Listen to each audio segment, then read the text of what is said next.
Vamos a seguir con nuestra serie de Juan. Lo que tenemos que recordar, muchas gracias.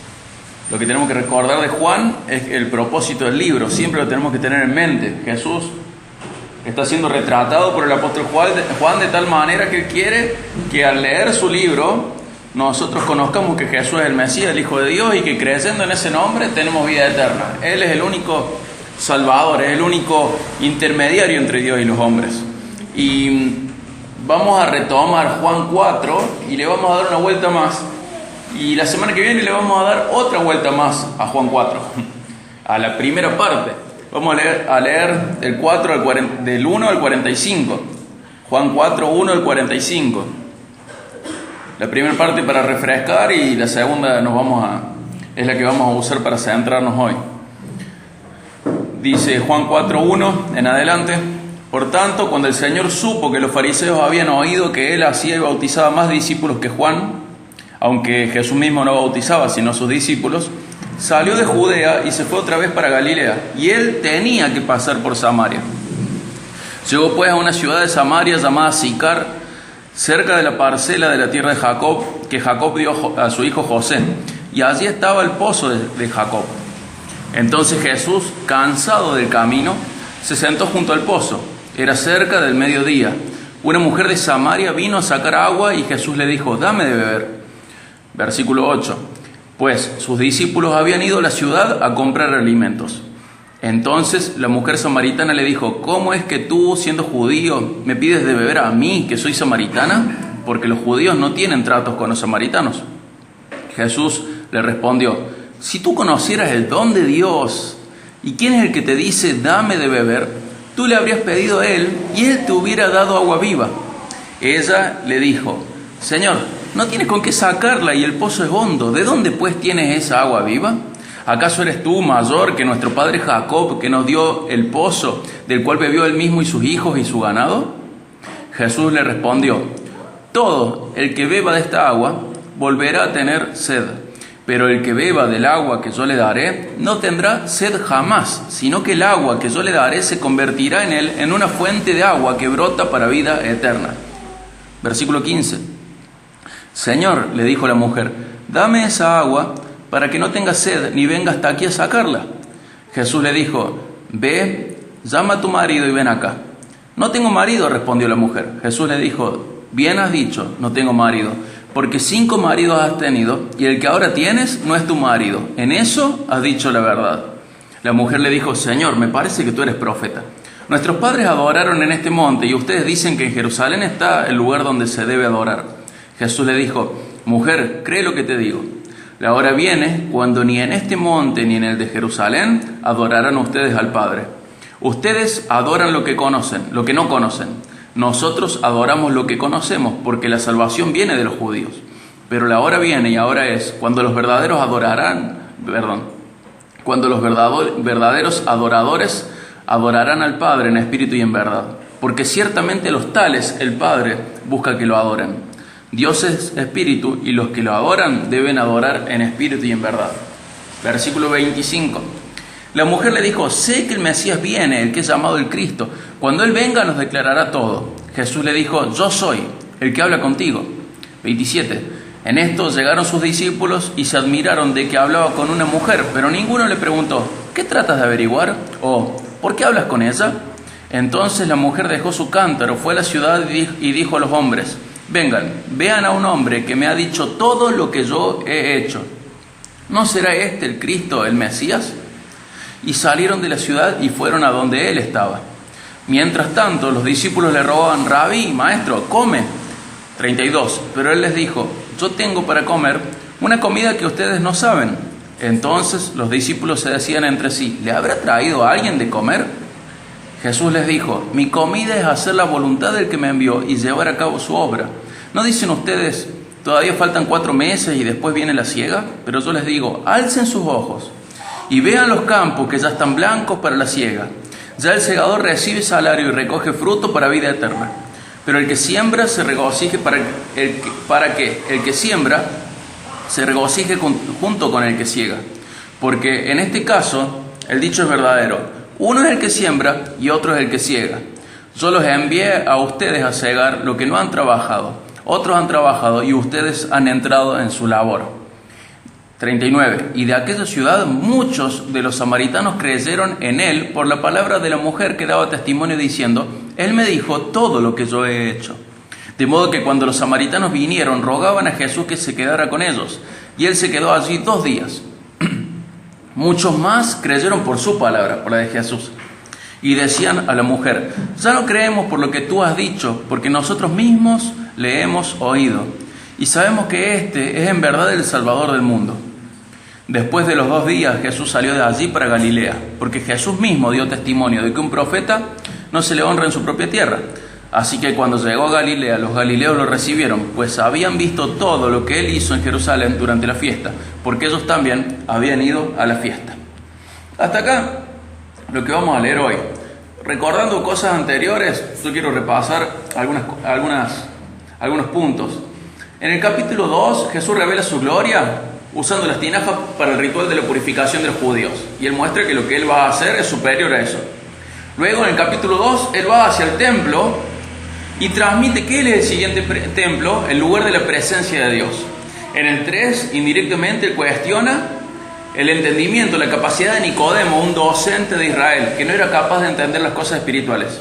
Y en el 4 hemos visto que el pozo del patriarca Jacob, nada más y nada menos que Jacob, brinda agua de poca importancia comparada con el agua que brinda Jesús. Si bien el pozo brinda agua y esa agua es necesaria para la vida, cuando se compara con Jesús, esa agua es nada significativa. El agua que realmente importa, la que es más importante, es la que ofrece Jesús. Otra cosa que habíamos visto hace 2 domingos es la cuestión de los samaritanos. Los samaritanos eran mestizos racialmente, habían sido mezclados con los asirios y con los persas. 750 años más o menos antes de esto, Asiria invade Samaria, que es la parte norte de Israel, y desde ahí se mezclan. No solo se mezclan biológicamente, sino que se mezclan religiosamente. Ellos tienen un templo aparte, tienen cultos diferentes, se mezclan en todos los sentidos. Llega un sincretismo religioso, un paganismo mezclado con la fe del Dios vivo. Al mismo tiempo, algo que era particular de los samaritanos era este canon propio. Ellos creían en el Pentateuco solamente, Génesis, Éxodo, Levítico, Número y Deuteronomio, y el resto del Antiguo Testamento ellos no lo leían. ¿Por qué no lo leían?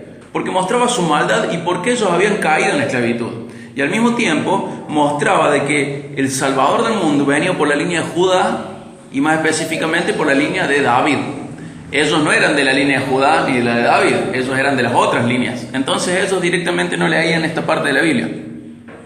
Había hostilidad también entre ellos, entre los samaritanos y los judíos, al punto de que los 2 bandos han luchado en guerras con complicidad de otros, ¿no? Pero han estado enfrentados en guerra a pesar de haber sido antiguamente hermanos. O sea, la parte norte de Israel contra la parte sur y viceversa. Se habían traicionado una y otra vez en las guerras. Otra cosa de la cultura era que las mujeres buscaban el agua temprano a la mañana o al atardecer, y que la samaritana fue al mediodía, un horario diferente, muy probablemente para evitar el encuentro con otras mujeres. ¿Por qué? Probablemente por la popularidad que ella había alcanzado con los varones. Tenía 5 esposos, el 6º era su concubino, o por lo menos no era su esposo y era esposo de otra, no sabemos. Pero ella evita, incluso cuando habla con Jesús, ella dice: y bueno, ¿y dónde está esta agua así yo no tengo que volver acá? Ella no quiere estar en ese lugar, lo hace por obligación, por necesidad. Y otra cosa cultural es que los hombres y las mujeres no se hablaban en público, ni siquiera entre los esposos. No se hablaban, a una soltera menos. Y si el varón era judío y maestro, rabino, a una mujer samaritana de esta reputación, muchísimo menos. Eso es una barrera infranqueable culturalmente. Pero hace 2 domingos vimos aplicaciones relacionadas con lo que acabo de repasar.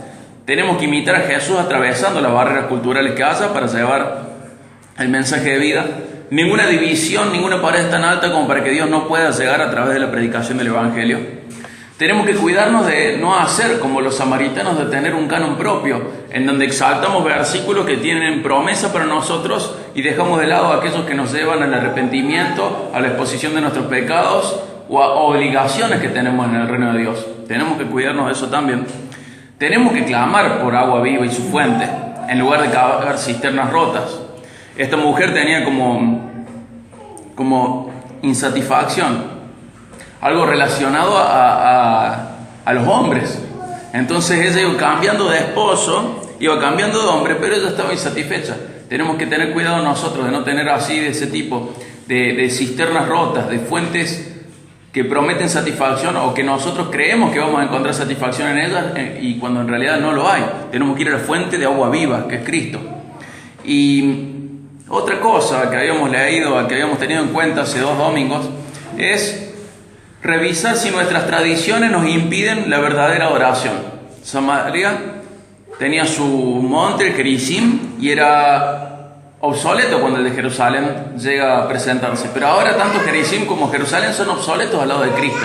Y estas tradiciones, estas costumbres, nos llevan muchas veces a nosotros a perder de vista nuestra relación con Jesús por tradiciones. Hay un montón de tradiciones entre nosotros.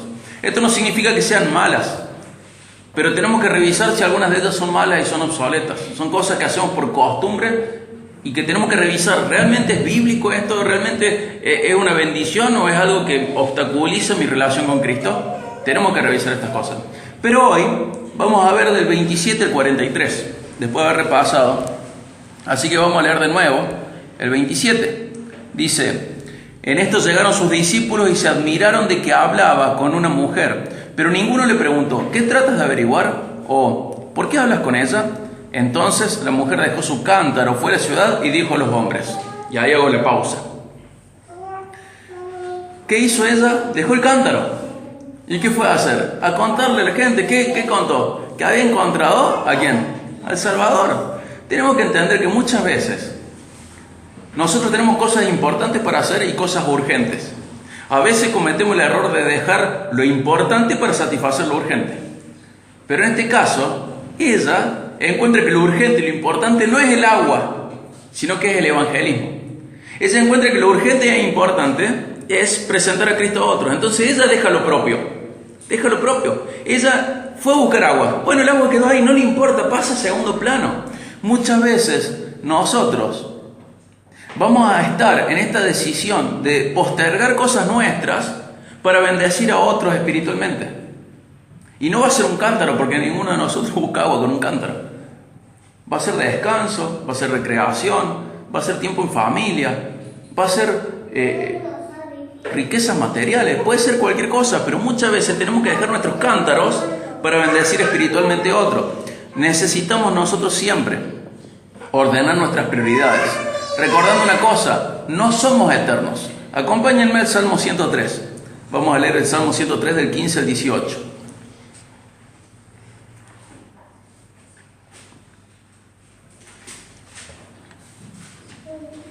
Salmo 103, 15 al 18. Dice: el hombre, como la hierba son sus días, como la flor del campo, así florece.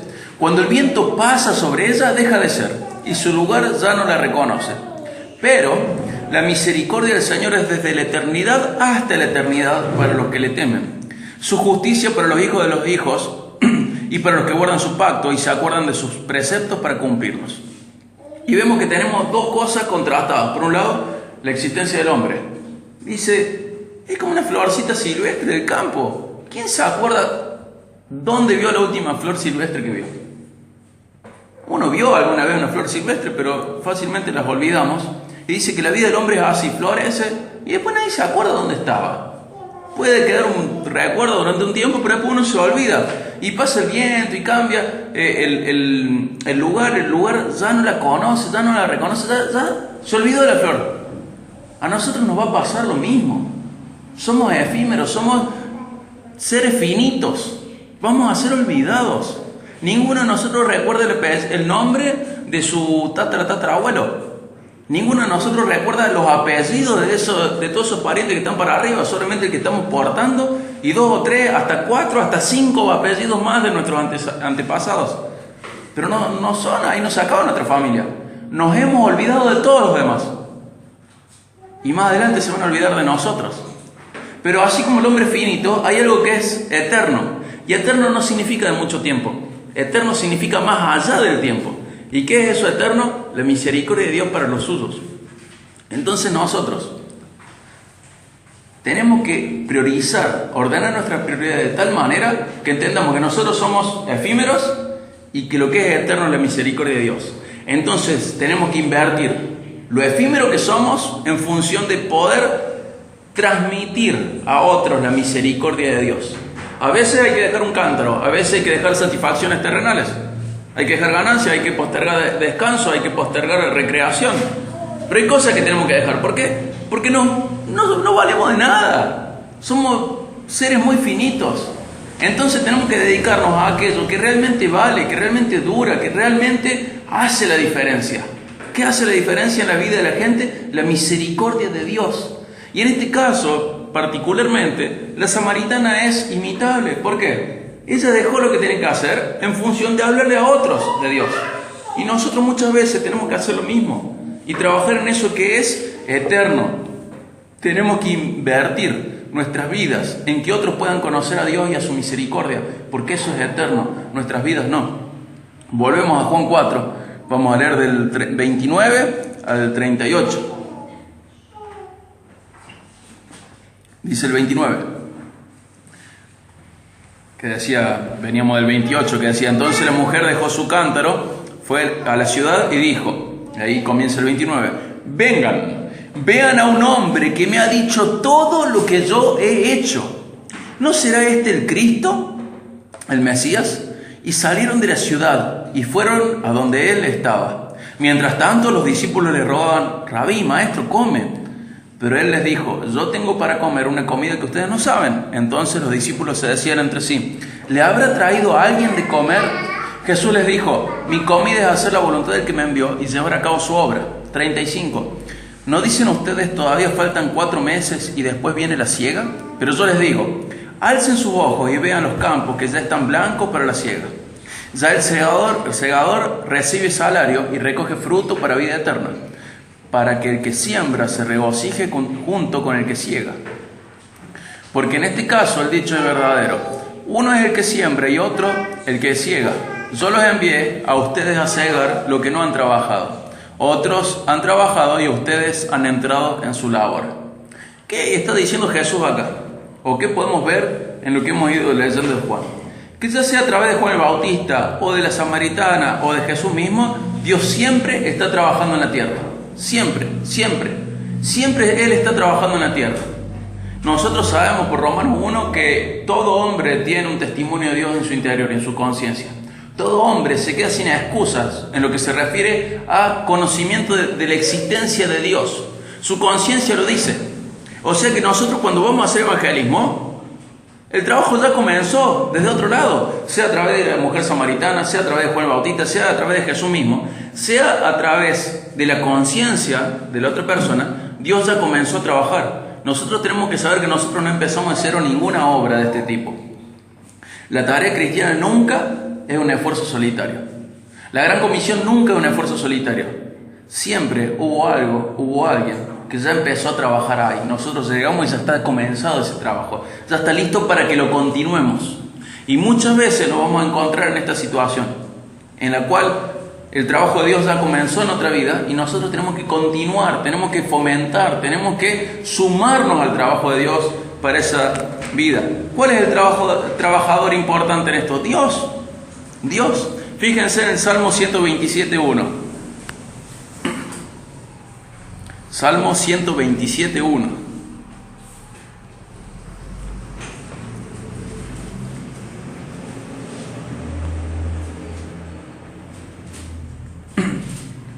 Dice: si el Señor no edifica la casa, en vano trabajan los que la edifican. Si el Señor no guarda la ciudad, en vano vela la guardia. El trabajador importante en esta obra es el dueño de la obra, es Él. Entonces nosotros tenemos que saber que nos sumamos a la tarea, al trabajo, a la obra de Dios en la vida de los demás. Pero ahí Jesús llama a los discípulos: levanten la vista, miren, ya está todo empezado, ustedes sigan el trabajo, súmense al trabajo que Dios hace en la gente. Ya había hecho un trabajo a través de Juan el Bautista, y muchos de los discípulos de Juan el Bautista terminaron siendo discípulos de Jesús. Ya acá vemos cómo comienza una obra a través de la samaritana. Y Dios a través de la samaritana comienza una obra en los corazones de las personas de Samaria. Y a los discípulos le dicen, miren, los campos están blancos. Vayan a trabajar. Porque ya comenzó la obra, ya fue sembrado, ya fue plantado, ya fue regado. Vayan ustedes y súmense al trabajo que Dios hace. Pero, bueno, lo que quiero decir es que tenemos que tener sensibilidad espiritual para reconocer en dónde está trabajando Dios, para sumarnos a Él. Pero, por otro lado, también tenemos que ser sensibles a otra realidad, que está en Mateo 7:6. Vamos a Mateo 7:6. Tenemos que pedirle a Dios esta sensibilidad doble. Por un lado, saber dónde Él está trabajando. Y por otro lado, saber cuándo se aplica lo que vamos a leer en Mateo 7:6. Dice, no den lo santo a los perros, ni echen sus perlas delante de los cerdos, no sea que las huellen con sus patas y volviéndose los despedacen a ustedes. ¿Qué está diciendo? Si sumamos las dos cosas, por un lado, hay trabajo de Dios que está haciendo hacer y tenemos que sumarnos a ese trabajo. Pero por otro lado, podemos encontrarnos en la situación en la cual estamos dando lo santo, lo valioso, a personas que no están interesadas en lo santo y lo valioso. ¿Y qué pasa cuando le tiramos lo santo y lo valioso a estas personas que no están interesadas? Primero, ensucian eso santo y valioso que le hemos dado y lo usan para hacer daño, lo usan para difamar tanto el nombre de Cristo como el nombre de Dios, el nombre de todo Dios, de Dios completo, eso quiero decir, y también a nosotros, que es el punto que sigue. Entonces, no solo desprecian los santos, no solo que ensucian los santos, sino que después, ¿qué hacen? Nos atacan a nosotros. Guarda, porque muchas veces queremos sembrar donde el campo no está blanco, queremos cegar donde el campo no está blanco, queremos cosechar donde Dios no estaba haciendo nada. Pero si no, yo lo voy a convertir, no, pero yo voy a cambiar. No lo vas a hacer vos. Si Dios no está trabajando en esa persona, vos no vas a hacer nada que el Espíritu Santo no esté haciendo. Vos te vas a sumar al trabajo, que es una gran honra, te vas a sumar al trabajo de Dios. Pero si Dios no está trabajando ahí, no sigas perdiendo el tiempo, no sigas tirando los santos, porque vos no convertís a nadie. Por más que tires todos los santos, ellos con todos los santos lo van a pisar y luego te van a atacar a vos. No tenemos que perder de vista esto, tenemos que adquirir y pedirle al Señor esta doble sensibilidad en la cual nosotros aprendemos dónde trabaja Dios y aprendemos dónde no está trabajando. Guarda con el prejuicio también, ¿no? Porque podemos prejuzgar como muy probablemente podrían haber hecho los discípulos con Samaria. No, ¿qué Señor qué va a hacer? No, hay que hacer el intento, hay que ir, hay que pedirle sensibilidad a Dios. Pero gente, hay tanto hecho y tanto campo blanco para trabajar que tenemos que tener cuidado si no queremos, tenemos que tener cuidado de no perder tiempo y descuidar la obra de Dios tratando de hacer lo que Dios no está haciendo. Hay tanto para entretenernos en el buen sentido de la palabra, tanto para trabajar, que tenemos que tener cuidado de no volcar todas esas fuerzas, toda esa energía, todo ese trabajo en lugares donde Dios no está haciendo nada. Tenemos que tener cuidado, tenemos que pedir sensibilidad y tenemos que estar preocupados y ocupados por este trabajo que Dios hace y sumarnos a Él. Y tenemos que entender que hay situaciones en las cuales tenemos que retirarnos porque no podemos hacer nada y todo lo que hagamos es contraproducente, que siempre tenemos que orar por todos e incluso por aquellos que creemos que son cerdos, en el sentido este de que estamos leyendo, perros, que son personas que no quieren saber nada con Dios, pero los cristianos estamos llamados a ir donde Dios ya está trabajando para recoger la cosecha que Él ya ha sembrado. Vamos de nuevo a Juan 4. Vamos a leer del 39 al 42. Juan 4, 39 al 42. Dice así: y de aquella ciudad muchos de los samaritanos creyeron en Él por la palabra de la mujer que daba testimonio diciendo: Él me dijo todo lo que yo he hecho. De modo que cuando los samaritanos vieron, rogaban a Jesús que se quedara con ellos. Y Él se quedó allí 2 días. Muchos más creyeron por su palabra y decían a la mujer: ya no creemos por lo que tú has dicho, porque nosotros mismos le hemos oído y sabemos que este es en verdad el Salvador del mundo. Entonces, ¿qué vemos? Vemos el valor del testimonio humano, ¿no? Vemos el valor el testimonio de la mujer. ¿Cómo creyeron los primeros samaritanos? A través del testimonio de la mujer. Me gusta recordar que, por ejemplo, una frase de Albert Mohler dice: predicamos porque Dios ha hablado. ¿Qué vamos a decir nosotros? Lo que Dios ya dijo. Fíjense que la mujer, ¿cómo comienza su testimonio? Contando lo que Jesús ya le dijo a ella.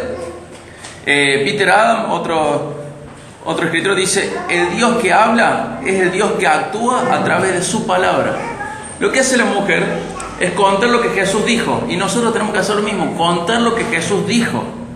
Tiene un libro, Surgel Michelin, que se llama De parte de Dios y delante de Dios, y él hace 3 puntos de esto y dice: Dios ha hablado y ha llevado y ha llevado a cabo su obra hablando.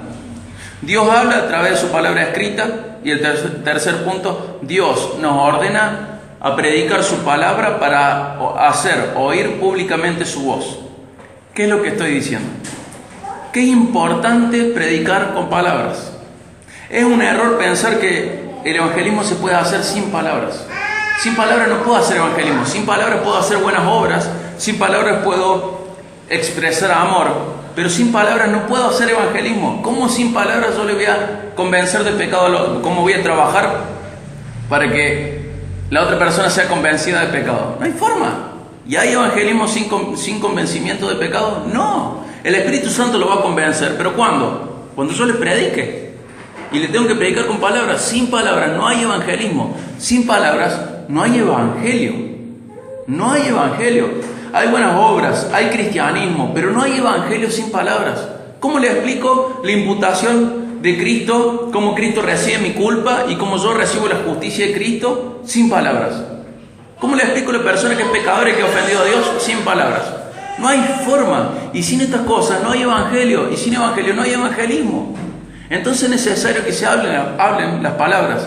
Y esta mujer que decía: Él me ha dicho todo lo que yo he hecho. Lo que está transmitiendo la mujer es lo que Jesús le dijo. Y esto que fruto trae, que la otra gente crea por la palabra de la mujer, pero luego crea por la palabra de Cristo. Vemos cómo el testimonio personal es importante, acerca a otros a Cristo, acerca a otros a Dios, pero la clave es decir lo que Jesús dijo. Esa es la clave. Acompáñenme a 2 Corintios 4. 5 al 7. 2 Corintios 4, 5 al 7.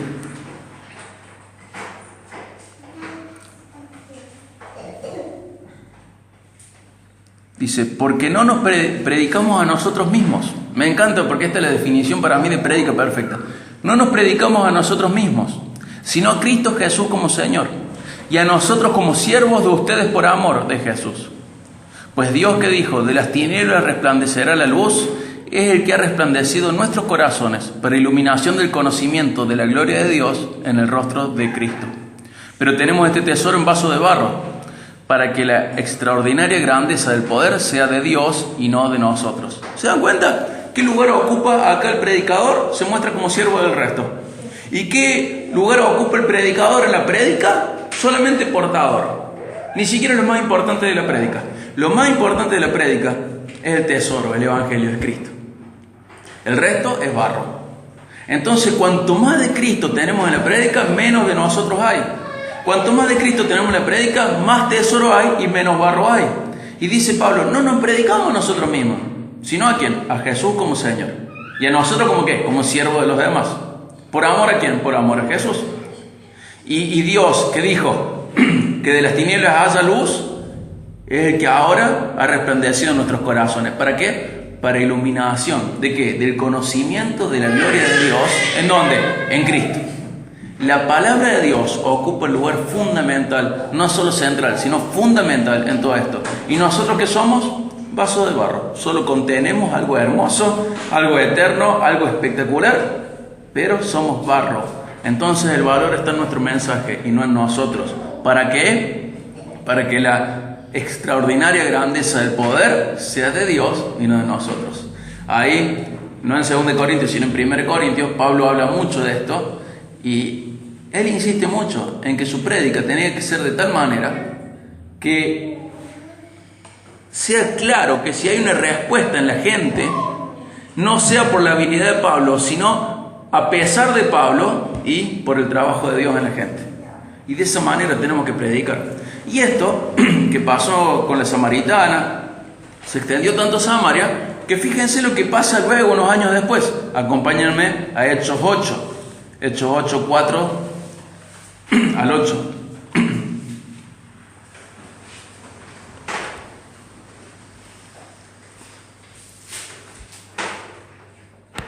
Hechos 8, 4 al 8. Es Samaria, visitada por Felipe luego de que comienza la persecución en Jerusalén.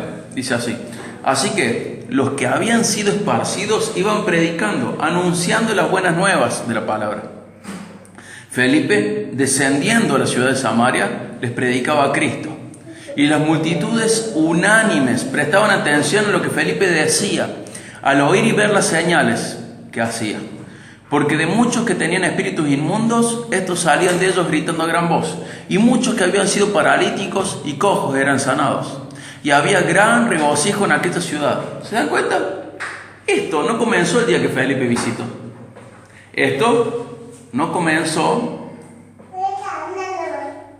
cuando Felipe huye de la persecución yendo a Jerusalén.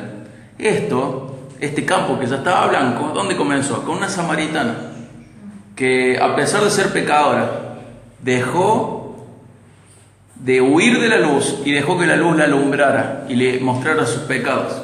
¿Y dónde comenzó? Si vamos en realidad más atrás, comienza con un Cristo que está dispuesto a ir a la samaritana. Y si vamos más atrás, comienza con Dios Padre, planificando la salvación de la gente desde antes de la fundación del mundo.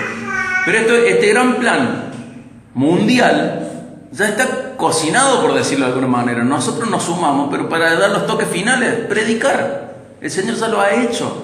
El Señor ya lo tiene listo al campo blanco. Nosotros tenemos que ir y esforzarnos en la obra de Él, pero sabiendo que es suya la obra, reconociendo qué es lo que Él hace y sumándonos a esto. Sucedió a través de la samaritana, sucedió a través de los apóstoles y debe también suceder a través nuestro, que otros conozcan a Cristo, que otros sean ese campo blanco que un día es segado, es cosechado, que otros vean cómo la obra de Dios avanza en sus vidas a través nuestro. Volvemos a Juan 4.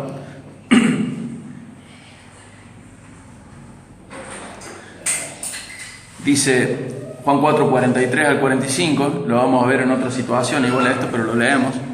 Después de los 2 días, Jesús salió de allí para Galilea, porque Jesús mismo dio testimonio de que a un profeta no se le honra en su propia tierra. Así que cuando llegó a Galilea, los galileos lo recibieron, pues habían visto todo lo que él hizo en Jerusalén durante la fiesta, porque ellos también habían ido a la fiesta. Vemos entonces que este encuentro con la samaritana tiene como... ¿Vieron cuando tiramos una piedra a un estanque? Hay una onda expansiva. Este encuentro con la samaritana tiene una gran onda expansiva. Está la samaritana, esto impacta en Samaria y esto termina impactando en Galilea. Ya vamos a ver si fue para salvación o no lo de Galilea. Pero vemos cómo cada cosa tiene su impacto. ¿Qué sabemos nosotros si estamos impactando a una persona que va a impactar a todos los demás?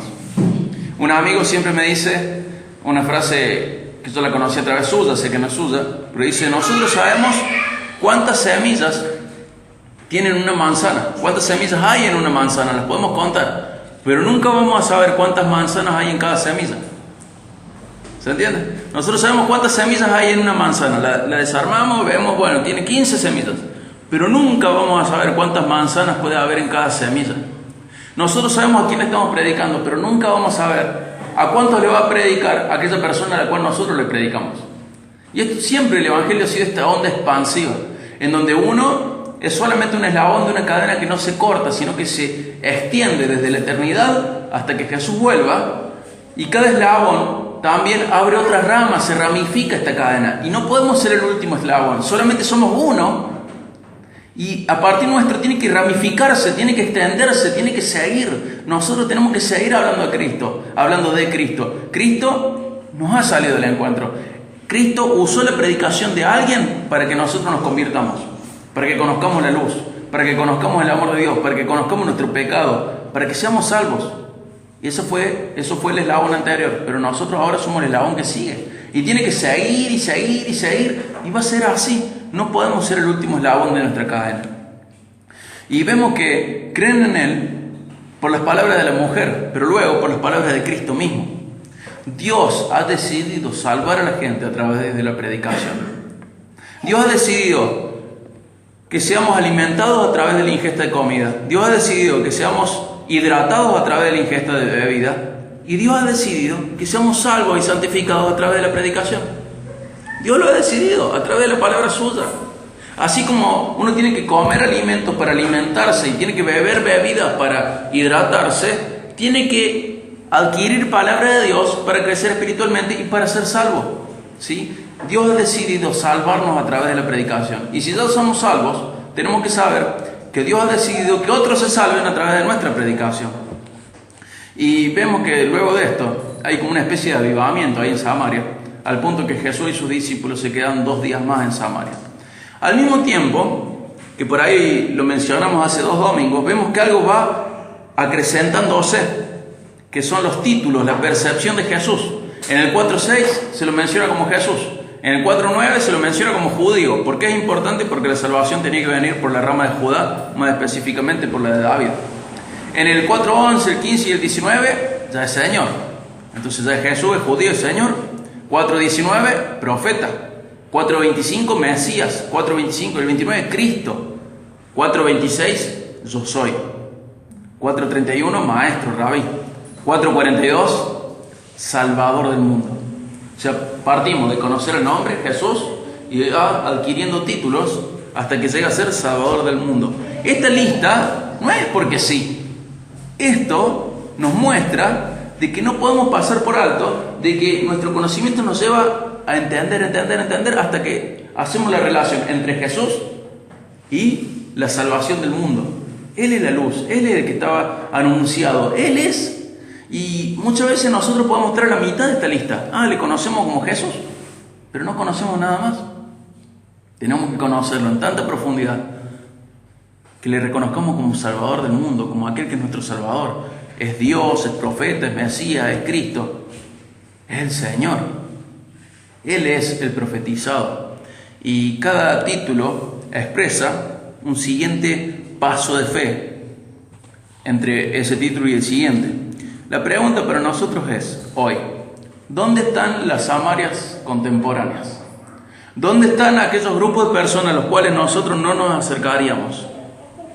Porque no sé si nosotros en nuestra vida tenemos tantas barreras culturales como Jesús las tenía con esta samaritana. No sé si en nuestras vidas tenemos tantas tradiciones que nos separen de otra persona como Jesús estaba separado de esta samaritana. Y muchas veces nosotros como iglesia cristiana, evangélica, protestante, hablamos mucho de ir a Samaria. Estudiamos cómo ir a Samaria, estudiamos las posibilidades, estudiamos estrategias, vamos a congresos, leemos Biblias, libros sobre esto, pero rara vez vamos a Samaria. Y el viaje a Samaria es incómodo, porque es encontrarse fuera de la comodidad, por eso es incómodo. Es encontrarse sacrificando algo al punto de que Jesús mismo, ¿con qué necesidad Jesús estaba con sed? ¿O por qué necesidad estaba Jesús cansado? Y ya sabemos por qué estaba sufriendo esa necesidad. ¿Por qué? Porque era lo que hacía falta para que la salvación llegara al mundo y específicamente a Samaria. O sea que si Jesús mismo estuvo dispuesto a estar cansado y a tener sed, ¿por qué eso no nos impacta lo suficiente como para nosotros cansarnos y tener sed por amor a otros? ¿Por qué no salimos de la comodidad siendo que el Hijo de Dios salió de su comodidad? Y no solo de su comodidad, Él salió del trono. Él es Dios. ¿Por qué nosotros protegemos más celosamente nuestra comodidad que la obra de Dios? ¿Por qué nosotros protegemos más celosamente nuestra comodidad que estos campos en donde siempre ha habido frutos listos para cosechar, pero siempre ha habido pocos obreros? ¿Por qué nos pasa esto? ¿Por qué creemos nosotros que nuestra comodidad es más valiosa que la de nuestro Rey y Maestro? ¿Por qué nosotros no estamos dispuestos a ir a Samaria? No solo a estudiar Samaria, ir a Samaria. Juan 4 nos desafía a asumir riesgos. Juan 4 nos desafía examinar los márgenes de nuestro mundo y cruzarlos. Juan 4 nos lleva a ver cuál es nuestra zona de confort y salir de ella. Juan 4 nos muestra de que tenemos mucho para hacer. Y la verdad es que muy pocas iglesias se pueden sentir cómodas a la hora de ver esta estrategia evangelizadora de Jesús en Juan 4. ¿Qué hace Jesús? Se dispone a cansarse, toma un camino más largo, porque vieron que dice, él quiere pasar por Samaria, pero no era el camino más corto donde él iba. Toma un camino más largo, o sea que entrega su tiempo y entrega mucho en sí mismo, al punto que el Hijo de Dios pasa pasa necesidad, tiene sed y está cansado. ¿Por qué? Porque quiere ir a encontrarse con esta samaritana. ¿Se dan cuenta quién es el que está cansado y con sed? Y muchas veces nosotros protegemos nuestra comodidad, siendo que nuestro maestro no nos enseñó eso. Y muchas iglesias se sienten incómodas con esta estrategia evangelizadora, en la cual no hay un evento, no hay una campaña. ¿Qué hay? Hay cansancio individual. Hay barreras cruzadas individuales. Hay cansancio individual. Hay puesta de riesgo de reputación individual. ¿Cuánto valía para Jesús esto? Y culturalmente muy fuerte lo que está haciendo. Es insultante para él. ¿Cómo un rabino le va a hablar a una mujer de mala reputación en público? De ninguna manera. Y encima samaritana. Y encima pedirle cosas. De ninguna manera. Entonces muchas veces nos sentimos incómodos con esta idea que se nos muestra como estrategia evangelizadora de Jesús en Juan 4. Pero fíjense cómo Jesús se preocupa por la mujer, se preocupa por su vida, por su trasfondo, la lleva a reconocimiento de pecado y le muestra quién es el Salvador. Pone al descubierto su pecado con amabilidad. Pero fíjense que esa amabilidad no es blanda, es re dura. Pero Jesús no rechaza a la mujer. Jesús le muestra, sin rechazarla, le muestra el pecado suyo, le muestra su insatisfacción. Pero Jesús, ¿en dónde está sacrificando su confort en este cansancio, en este viaje más largo, en esta sed? Incluso estaba sin comer y sus discípulos habían ido a buscar comida. ¿Por qué creemos que nuestra comodidad es más valiosa que la de nuestro Rey? ¿Por qué creemos que nuestra comodidad es más importante que la de nuestro Rey? ¿Por qué nos cuesta tanto amar al otro y reconocer que el otro es campo listo para la siega de parte de nuestro Dios? ¿Qué pasa? No sé cuáles son las implicancias espirituales, ¿no? De esto, no quiero ser hereje, no quiero largar un pensamiento herético. Pero ¿qué sabemos cuando la fruta está madura y nadie la recoge? ¿Qué pasa? Se pudre. Y no creo que la gente se pudra, ¿no? Pero seguramente algo se pierde cuando llegamos tarde. Seguramente algo se pierde cuando llegamos tarde a la vida de los otros. Porque si nosotros creemos que realmente Dios es el que salva y que son salvados solo los que son predestinados por soberanía y por providencia de Dios, por soberanía de Dios, sabemos que ninguno de ellos se va a perder. Pero ¿qué pasa entre que esta persona nace y que esta persona escuche el Evangelio? ¿No se estará pudriendo ese tiempo? Yo creo que sí. Que no es lo mismo convertirme, si yo sé que Dios me eligió, yo sé que voy a ser salvo, sea como sea, pero no es lo mismo convertirme a los 10 años que ser convertido a los 50. ¿Y quién fue el que detuvo ese tiempo? El obrero que va al campo, que no estuvo dispuesto a pasar hambre y sed. Porque ninguno de los suyos se va a perder. Pero ¿qué pasa con ese tiempo que se pierde? La persona se va pudriendo hasta que el Evangelio llega, porque está perdida, está condenada, está muerta en delito y pecado, y el pecado tiene consecuencias. Entonces esa parte de tiempo que tarda esta persona en escuchar el Evangelio, porque aquella persona que le tenía que predicar no le predica, es valiosa. Y muchas veces entendemos muy bien lo valioso que es ese tiempo, pero no estamos dispuestos a ver que eso exige algo de parte nuestra, y vemos más valiosa nuestra comodidad que esos años de vida perdidos por esta persona hasta que llegue el Evangelio. Y es muy claro Juan 4 y la estrategia de Jesús evangelizadora. Y a mí me gusta mucho esto que voy a cerrar, me gusta mucho porque me confronta. Me gusta mucho porque es cierto y lo uso en muchas prédicas. Pero acompáñenme a Filipenses 2:5. Lo voy a repetir, sé que lo he dicho en otras situaciones, en otras ocasiones. Pero fíjense cómo es el recorrido de Jesús. Filipenses 2, 5 al 8. O del 6 al 8, porque el 5 lo podemos usar como aplicación. El 6 habla de Cristo y dice: el cual, aunque existía en forma de Dios, no consideró el ser igual a Dios como algo a que aferrarse, sino que se despojó a sí mismo. Esto significa que renunció temporalmente a sus privilegios, tomando forma de siervo, haciéndose semejante a los hombres, y hallándose en forma de hombre, se humilló él mismo, haciéndose obediente hasta la muerte y muerte de cruz. Lo vemos a Cristo de la gloria a la muerte más vergonzosa de todas. ¿Por qué? Esa es su obra, esa es su ida al campo blanco, esa es su suma a la obra de Dios en el mundo, desde la gloria, renunciando todo a privilegios inimaginables para nosotros con tal de llegar a salvarnos. ¿Y por qué nosotros ponemos una balanza a Jesús y lo vemos tan admirable con todo lo que hizo, y vemos su descenso desde la gloria hasta la cruz? Decimos, qué lindo lo que hizo Jesús.